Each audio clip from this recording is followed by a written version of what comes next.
श्री सद्गुरुदेव की जय। सद्गुरु श्री कबीर साहिब की जय। विश्व वंदनीय संत सम्राट बंदी छोर सद्गुरु श्री कबीर साहब मेरे हृदय मुझे के आराध्य परम पुरुष सद्गुरु श्री महासाहब पूजा की योग सभी संत समाज चरण कमलों में सिर झुका के त्रिवार बंदी करता हूँ। बोलिए श्री सद्गुरुदेव की जय।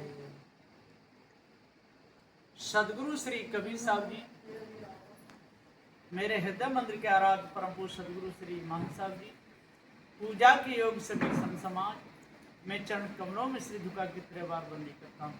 बोलिए श्री सद्गुरु।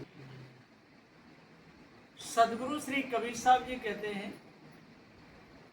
साखी नंबर 1। जहिया जन्म मुक्ता हता तैया हता न कोई, छठी तुम्हारी हूँ जगा तू कहाँ चला बिगोई। सद्गुरु श्री कबीर साहब जी कहते हैं कि हे मनुष्यों, मुक्त होने का स्थान एक मनुष्य जन्म है और इस मनुष्य जन्म को यदि बिगाड़ लिए तो फिर ये जीव मुक्त नहीं हो पाएगा, फिर भटक जाएगा पशु पक्षी उसमें दिखाने में। आप लोग समझते हैं कि जो पत्थर के देवी देवताओं को पूज करके हम मुक्त हो जाएंगे, ऐसा नहीं होगा। या संसार में ज्यादा वैभव से मुक्त हो जाएंगे, ऐसा भी नहीं होगा।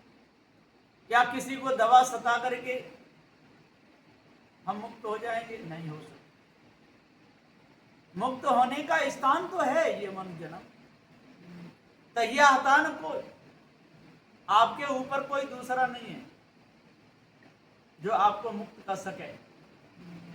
आपके ऊपर जो आपने कल्पना की है किसी भी ईश्वर की, ब्रह्म की, परमात्मा की, देवी देवताओं की जो कल्पना की है ना, तैया का मतलब क्या है? तहिया हतान कोई, तहिया माने अभी यहाँ पर कोई नहीं है इस समय,